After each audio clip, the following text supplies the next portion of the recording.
नमस्कार, आप देख रहे हैं एनएमएफ न्यूज। मैं आपके साथ शबनम। कहते हैं बड़बोलापन इंसान को कभी कभार थूक कर चाटने के लिए मजबूर कर देता है। बाबा रामदेव के साथ कई बार ऐसा हुआ। बाबा रामदेव ये वही हैं जो कहते हैं कि कैंसर, बीपी, डायबिटीज जैसी बीमारियों का इलाज एलोपैथी में नहीं है। बाबा जी के हिसाब से एलोपैथी स्टूपिड है और दिवालिया साइंस है और लाखों लोगों की मौत एलोपैथी दवा खाने से हुई है। वहीं उनके आयुर्वेद दवाइयों का कारोबार संभाल रहे उनके करीबी आचार्य बालकृष्णम की जब तबीयत खराब होती है तो उन्हें एम्स हॉस्पिटल में भर्ती होना पड़ता है और वहां इलाज कराते हैं। खैर, बाबा जी कई बार अपनी बातों में फंस चुके हैं और जब भी खुद को फंसता हुआ देखते हैं तो डैमेज कंट्रोल करने लग जाते हैं। ऐसा ही कुछ वे सुप्रीम कोर्ट के सामने भी करते दिखे जब सुप्रीम कोर्ट ने उन्हें फटकार लगाई।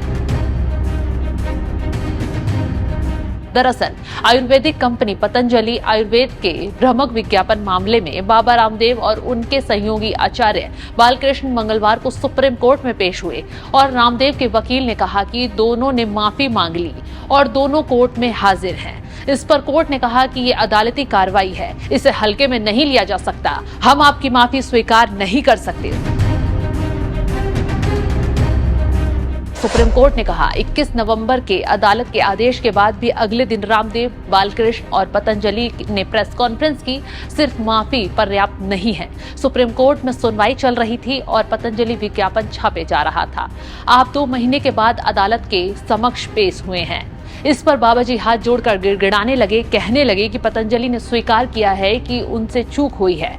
इस बार कोर्ट ने कहा कि अदालत की अवमानना का जवाब दीजिए। रामदेव के वकील ने कहा कि भविष्य में ऐसा नहीं होगा, पहले जो गलती हो गई उसके लिए माफी मांगते हैं। रामदेव ने भी अदालत में माफी मांगी। उन्होंने कहा कि मैं इस आचरण के लिए शर्मिंदा हूं। तो इस तरह से सुप्रीम कोर्ट की फटकार सुनते ही बाबा जी जल्दी ही से अपनी गलती को स्वीकार करने बैठ गए। चलिए अब आपको पूरा मामला समझा देते हैं। आपको याद होगा जब पूरी दुनिया कोविड-19 का दंश झेल रही थी और पूरी दुनिया के वैज्ञानिक कोरोना वैक्सीन बनाने के लिए रिसर्च कर रहे थे, तभी बाबा जी ने सबको पछाड़ते हुए बिना किसी प्रामाणिकता और लैब जांच सर्टिफिकेशन के कोरोनिल दवा निकाल दी थी और दावा कर दिया था कि यही कोरोना इलाज है और इसका जमकर प्रचार भी किया। जाहिर सी बात है, इसके पीछे पैसे बनाना ही मकसद था। इसी आयुर्वेदिक प्रोडक्ट को लेकर आईएमए का आरोप है कि पतंजलि ने कोविड-19 वैक्सीनेशन को लेकर एक कैंपेन चलाया था। इस पर अदालत ने चेतावनी दी थी कि पतंजलि आयुर्वेद की ओर से झूठ और भ्रामक विज्ञापन तुरंत बंद होने चाहिए। इंडियन मेडिकल एसोसिएशन की ओर से दायर याचिका में कहा गया था कि पतंजलि के भ्रामक विज्ञापन से एलोपैथी दवाइयों की उपेक्षा हो रही है, लेकिन पतंजलि आयुर्वेद ने दावा किया था कि उनके प्रोडक्ट कोरोनिल और स्वसारी से कोरोना का इलाज किया जा सकता है। इस दावे के बाद कंपनी को आयुष मंत्रालय ने भी फटकार लगाई थी। इसके प्रमोशन पर तुरंत रोक लगाने को कहा था, लेकिन बाबा जी ने सबको हल्के में ले रहे थे।